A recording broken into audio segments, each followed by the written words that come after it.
الحمدللہ وحدہ والصلاة والسلام علی من لا نبی بعد اما بعد۔ آج کل جس تیزی سے بیماریاں پھیل رہی ہیں یہ بات کسی سے مخفی نہیں ہے، ڈھکی چھپی نہیں ہے، ہر کوئی جانتا ہے کہ بیماریاں آج معاشرے میں بہت تیزی سے پھیل رہی ہیں۔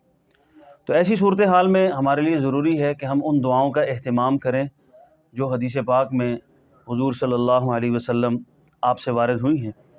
تو ایک مختصر دعا آج آپ حضرات کے سامنے ذکر کی جائے گی، اور یہ دعا اتنی جامع ہے، اتنی عمدہ ہے کہ 4 مہلک بیماریوں سے یہ دعا بچاتی ہے۔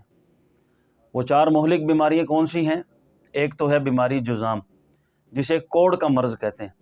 یہ کوڑ کا مرض کیا ہوتا ہے؟ یہ وہ بیماری ہوتی ہے کہ جس میں انسان کا جسم گلنا اور سڑنا شروع ہو جاتا ہے، یہ بھی بہت خطرناک بیماری۔ اور دوسری بیماری ہے عامہ، اندھا پن۔ جب انسان کی عمر زیادہ ہو جاتی ہے تو اس میں بعض دفعہ بیماری کا ایسا اثر ہوتا ہے کہ جس میں انسان کی بینائی جانا شروع ہو جاتی ہے۔ اور اسی طرح پر تیسری بیماری ہے جنون، پاگل پن ہونا، کہ جب انسان عمومی طور پر جب ڈپریشن کا مریض ہوتا ہے تو اس کا بھی اٹیک ہو جاتا ہے۔ اور اسی طرح پر جب انسان بڑی عمر میں جاتا ہے تو بڑی عمر میں جا کر اس بیماری کا بھی اثر ہو جاتا ہے۔ اور چوتھی بیماری ہے فالج۔ آج فالج کا دیکھیں کتنے زیادہ اٹیک ہو رہے ہیں، لوگ اس بیماری کا بہت زیادہ شکار ہیں۔ تو ان چاروں کی چاروں بیماریوں سے بچنے کے لیے ایک دعا آج آپ حضرات سے تلقین کی جائے گی، اس دعا کا اہتمام کریں، اس دعا کو پڑھنے کا معمول بنائیں۔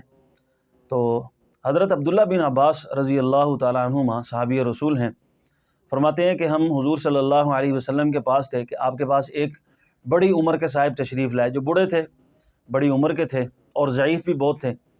تو حضور صلی اللہ علیہ وسلم سے انہوں نے ایک دعا کا کہا کہ یا رسول اللہ مجھے ایسی دعا بتا دیجئے کہ جو میں پڑھوں اور وہ پڑھنا میرے لیے بہت آسان ہو، کوئی لمبی چوڑی دعا نہ مجھے بتلائیے گا۔ تو حضور صلی اللہ علیہ وسلم نے فرمایا کہ پھر اس دعا کا اہتمام کر لیا کرو، اللہ تعالیٰ ان 4 بیماریوں سے انسان کی حفاظت فرماتے ہیں۔